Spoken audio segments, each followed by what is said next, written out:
Grunden under Retortvej er gammel gasgrund. Her lå de store gasbeholdere engang. Her gik gasmændene i den ulidelige hede og tjæredunst for at omforme kul til koks, så den dyrebare gas kunne frigives. Fordampningen indhyllede stedet i en permanent tåge, mens kammeraterne kæmpede for det sted, som skulle forsvinde så pludseligt i 1964.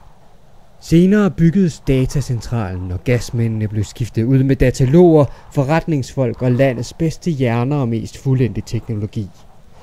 Og som kronen på værket kaldte man stedet for Computer Science Corporation. I lang tid synes mange, at de kunne føle gassen sive op i gangene på CSC, og skepsisen over for stedet var stor. Nu skulle arbejdet overstås, og glæden og samværet aldrig mere ryste medarbejderne. Måske er det blevet for meget med hovmod, de små brokkerier og den konstante fornægtelse af glæden ved arbejdet. Ingen levende ved det endnu, men porten til et nyt CSC er begyndt at åbne sig på ny. Det er som om sammenholdet fra de gamle arbejdere igen er ved at brede sig.